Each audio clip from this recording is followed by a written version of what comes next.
Actually, I was not intended to write an autobiography because autobiography normally people write at the old age because a lot of experience will be there.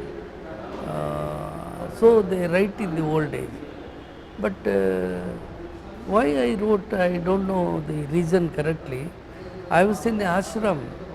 Though I am an atheist, I used to go to ashram, do some dhyana, yoga, pranayama. For the health reason, I used to go to ashram. A very strict ashram from 5 a.m. to 10 p.m. They will engage in different kinds of yogas. Ashram has become to my part, why this ashram has become a jail to me, a kind of punishment. Yoga became a kind of punishment to me. So I started skipping the yoga classes without their notice. I used to go to my room and sleep there for 3 hours, 4 hours instead of doing yoga and meditation because I was tired of being from 5 a.m. to 10 p.m. It was a tough thing. But at that time I thought, why don't I write my childhood experiences by wasting the time like this? So I thought, and I started writing my autobiography, memories, childhood memories in the ashram itself. And some part of the memories were published in some magazines. People start liking that chapters, first and second chapter. Somebody translated to English, Ramakrishna translated to English and he published it in Deccan Herald. It was so popular. Then my friends encouraged me to write, continue the autobiography. So I completed the first part. Central Sahitya Academy published its English version. And in Kannada, that autobiography got, Kannada auto version of my first part autobiography, got 15th edition. 15th edition means thousands of copies. Sometimes when it became a textbook to some universities, sometimes 20,000 copies, 25,000, like that. Lakhs of copies they sold out, first chapter, first part. And second part I started writing. Of course, it is also about the incident, the people I met, the situation I faced. These are the things are there. It is also quite interesting to readers. Everywhere, first I know or I don't know them, I know them or I don't know them. First duty they used to do is, after seeing me, they will laugh. Oh, sir, this you have read. Immediately that incident came to our mind and we can't prevent laughing. Couples, they are going to purchase something. Immediately they saw me, the wife and husband started laughing also. Well, I thought, why these people are laughing? Then they told, sir, we read your autobiography. Some incidents, peculiar incidents came to our mind. We could not prevent the laughing. So people are happy with those books.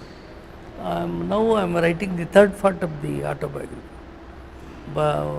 Encouraged by this support of the readers, wherever I go,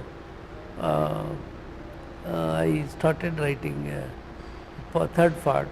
It will close by 1 month, within a month or 2 months.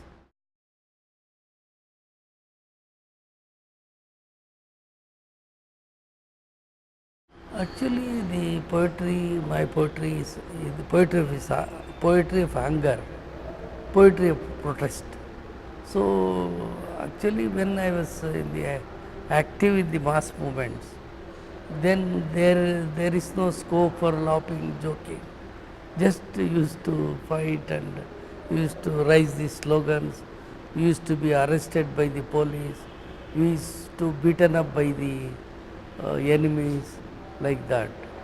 So I wrote poems in a serious sense of seriousness, serious manner, the suffering, and the answer is the one that people should fight against it. They reject the old values, they must reject the old values which are dehumanizing them, which are ill-treating them, and they should fight against the feudalism, capitalism, like that. Because I I was a staunch Marxist and a staunch Ambedkarite also at that time. In my life, Marx and Ambedkar did the very good role.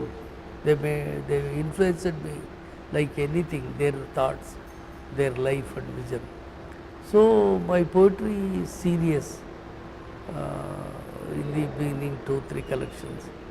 Now also I write poetry in a serious mode. But in the autobiography, I started remembering my childhood.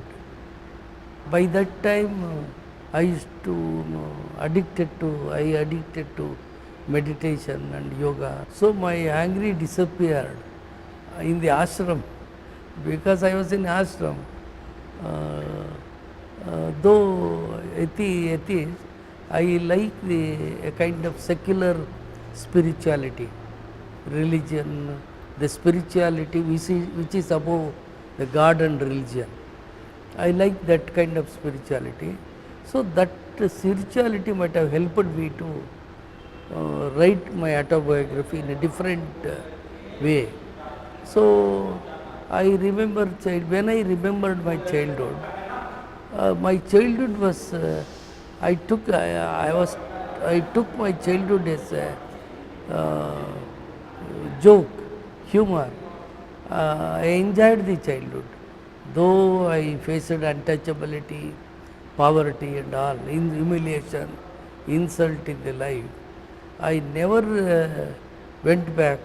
I never struck down. I actually I grown up higher and higher. Before insult and humiliation, I took it as a challenge because already I was influenced by a kind of fighting nature by Ambedkar thoughts. So every poverty, every experience of untouchability, discrimination made me stronger. I did not lose my temper, I did not lose my spirit. It made me stronger. I thought we have to fight these. Ambedkar had fought all these things. So it is the poor people poor people have no choice other than fighting the situation. So these kind of things came to my mind, and I started taking every humiliation, every insult, hunger, and suffering as a pleasant experience. I used to cut the jokes at every stage of life.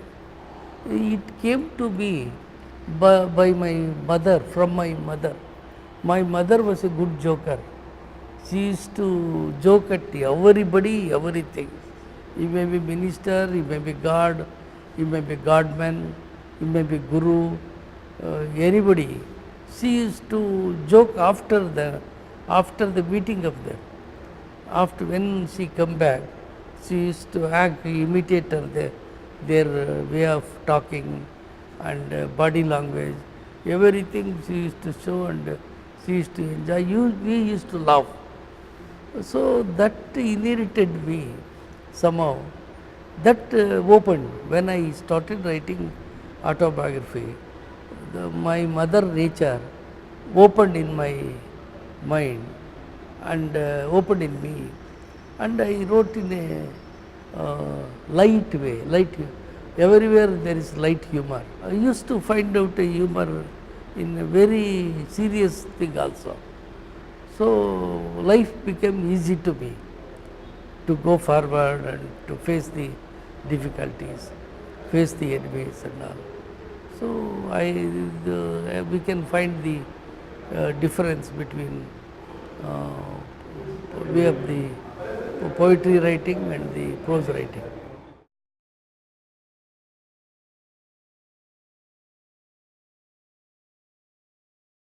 Actually, the famous poets were there.